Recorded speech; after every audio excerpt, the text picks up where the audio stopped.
last lesson we learnt about the violent and brutal Jallianwala Bagh massacre.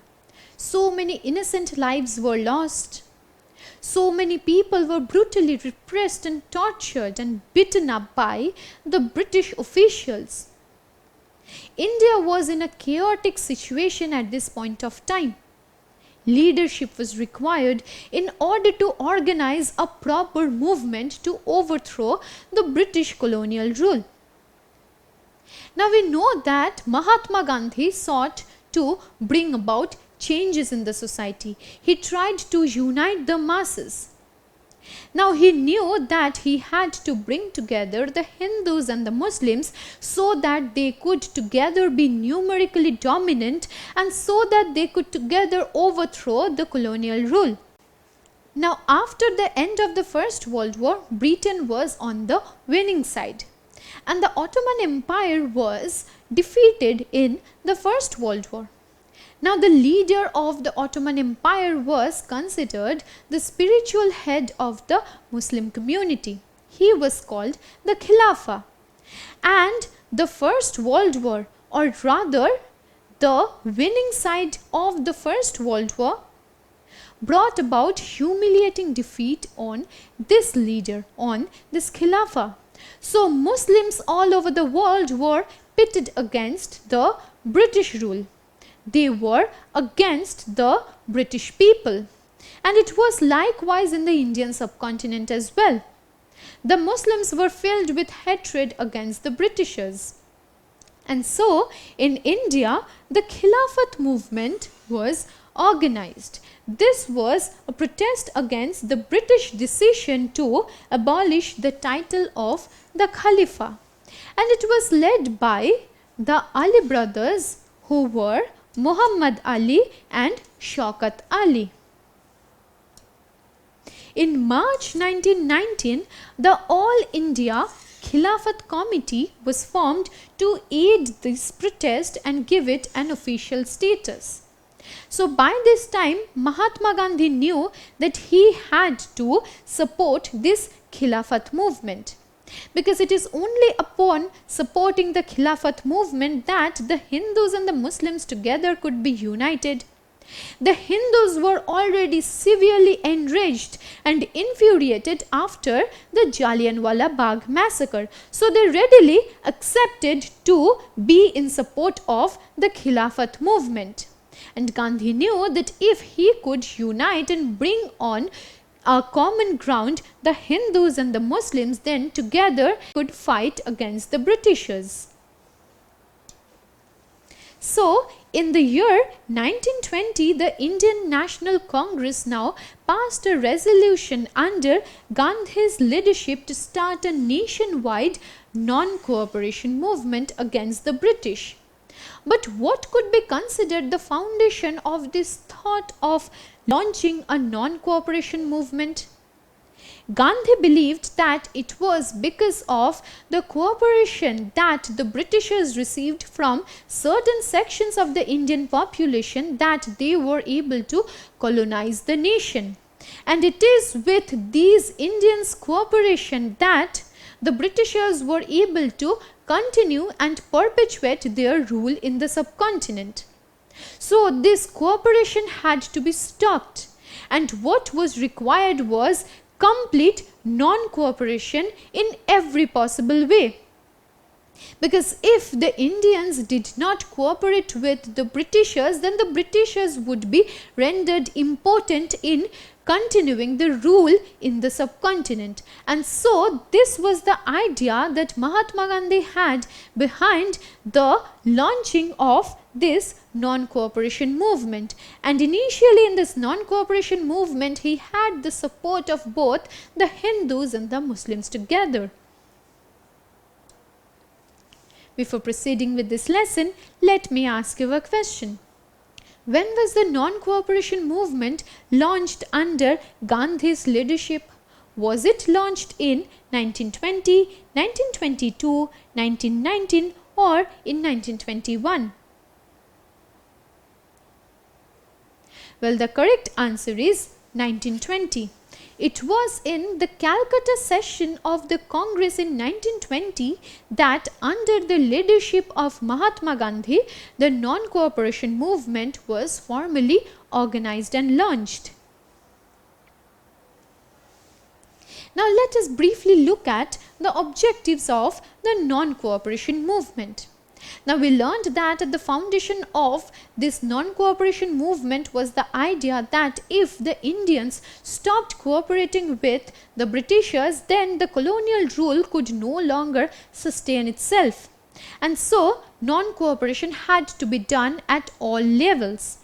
Firstly, it necessitated the boycott of government schools, colleges, courts and legislative councils. Now, if all the Indians boycotted these schools, colleges, courts, legislative councils which were run by the British government in India, then how would the British rule? After a point of time, the British would be pushed to the edge. They would be pushed to the brink.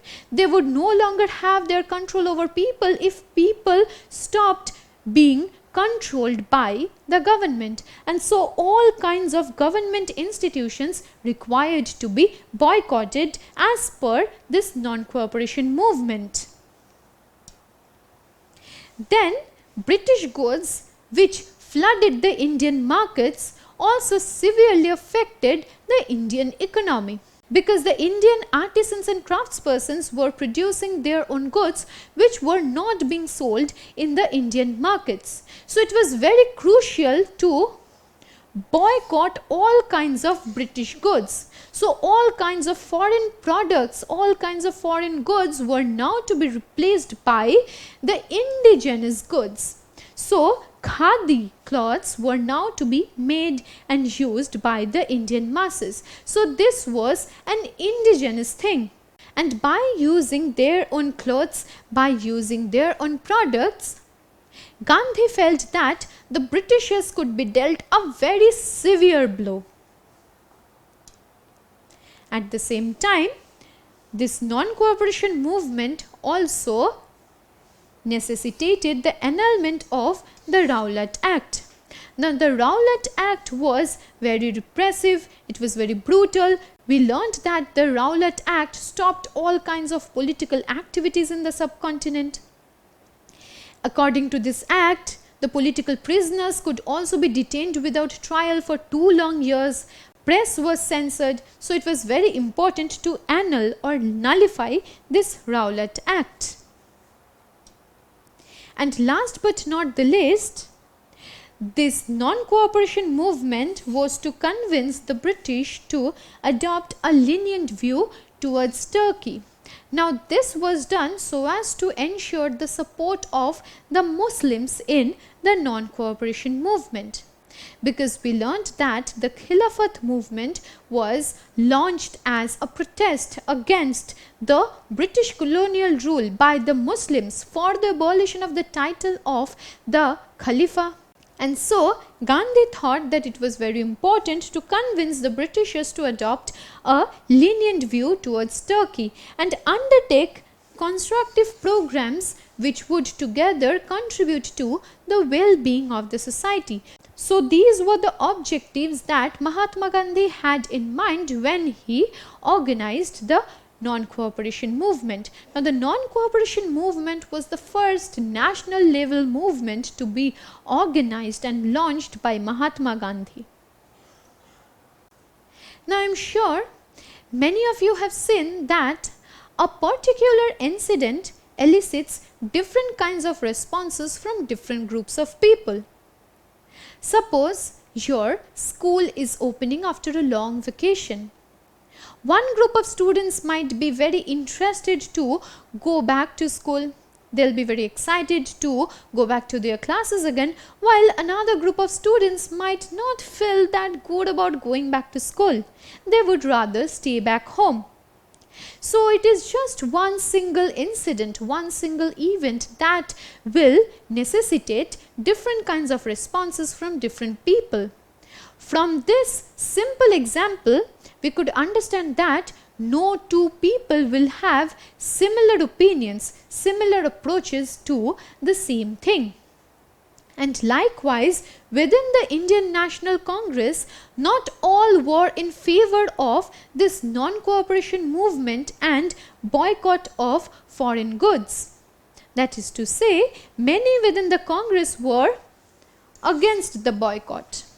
They thought that this movement might turn violent, and so it was not really important to boycott foreign goods. Between September 1920 and December 1920, problems and turmoils were seemingly never ending within the Congress, because the Congress leaders had realized that it was very difficult to arrive at a common ground. One group within the Congress wanted the boycott of goods and another group was against this proposal. So many debates and discussions kept on happening, and finally at the Nagpur session of the Congress in December 1920, a compromise was reached at, and the non-cooperation program was adopted formally.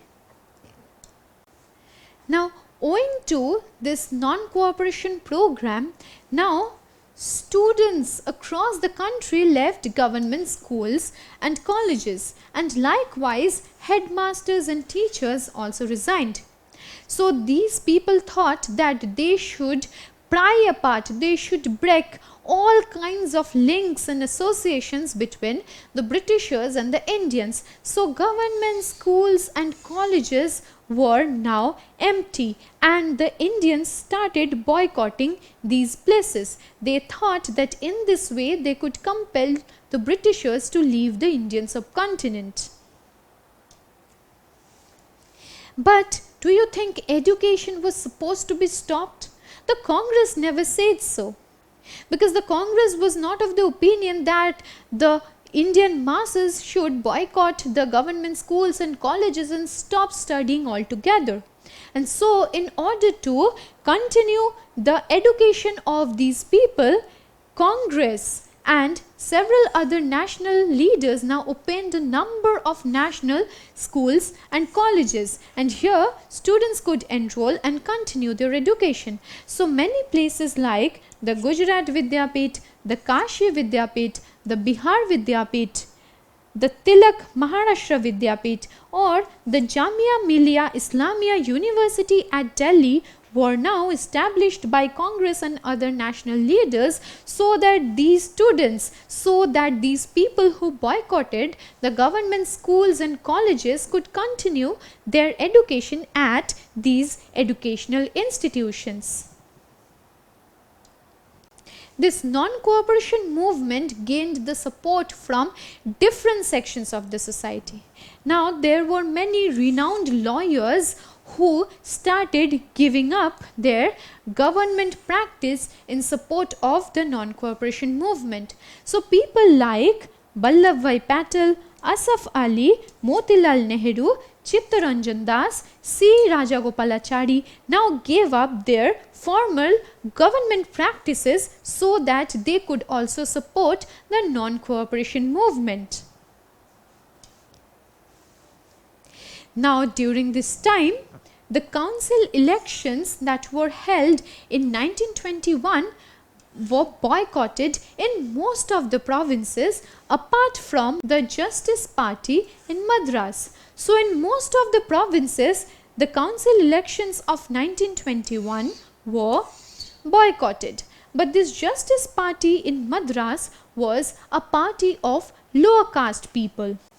Now, this Justice Party in Madras was a party of non-Brahmanas, and they thought that by not boycotting the council elections of 1921, they would be able to stand out. They would be able to assert their authority, which is something that the Brahmanas only did. And so the British government in India now heavily relied upon this Justice Party, because both the Hindus and the Muslims had joined their hands together in the non-cooperation movement. Now the non-cooperation movement left a severe impact in the Indian subcontinent. This is because the boycott of foreign goods burning of foreign clothes, and picketing of liquor shops now put a severe impact on the British economy. Why is it so? This is because the import of foreign cloth halved between 1921 and 1922. So foreign products were no longer being purchased by the Indian masses, and so the British economy was suffering heavily because of this. Firstly, these were the years following the First World War, and the British treasury was already drained.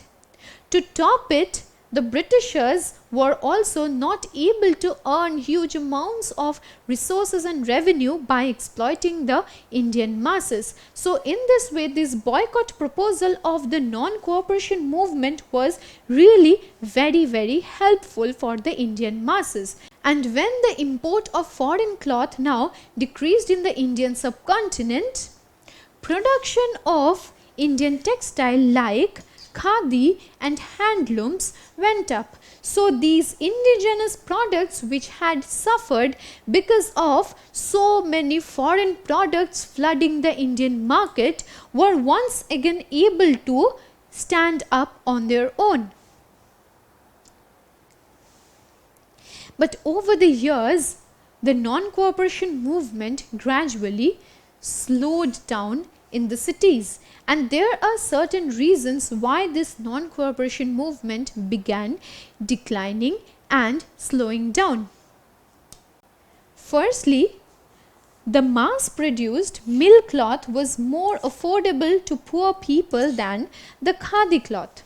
Now the mill cloth was cheaper in price. This is because production of khadi cloth was very laborious and hence expensive. But the majority of the Indian population was already poor, and so they found it difficult to afford the expensive khadi cloth. And over the years, they now resorted to using the mass-produced mill cloth only. So this boycott, which gained huge impetus in the initial stages, did not remain so over the years. And likewise, slow growth of national institutions also caused the non-cooperation movement to falter. Because when these students kept on boycotting government schools and colleges, they required educational institutions where they could enroll and continue their education. We learned that many national schools and colleges were coming up, but it was quite slow, and so the students and teachers were compelled to rejoin the government schools and colleges, and lawyers also began to work in government courts. So these were the reasons why the non-cooperation movement began faltering over the years. With this, we come to an end of our discussion on the non-cooperation movement. We learned that Gandhi wanted to ensure the support of both the Muslims and the Hindus, which is why he supported the Khilafat movement. And in 1920, the non-cooperation movement was formally launched. It was meant to boycott everything British, boycott everything foreign. And initially, this non-cooperation movement was a huge success, because indigenous craftspersons were once again able to sell their products, and many national schools and colleges were enrolling the students who were boycotting the government schools and colleges. Many lawyers also formally gave up their government practice.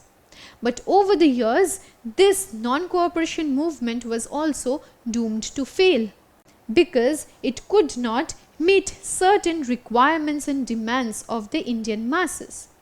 Now, having learnt about the non-cooperation movement and how this was the first major large-scale national movement to be organized by Mahatma Gandhi. In our subsequent lesson, we will be taking this discussion forward by talking about how this Indian national movement was taking different shapes, how different people in the subcontinent were responding in their own ways to how the Britishers were exploiting them, and to how the British could be overthrown in the Indian subcontinent.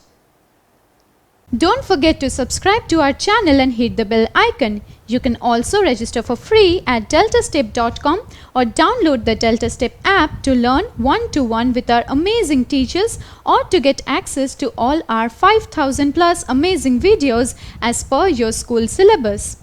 Master each topic with our adaptive practice technology. Get million plus questions with step-by-step solutions and unlimited mock tests. Get all your doubts resolved instantly.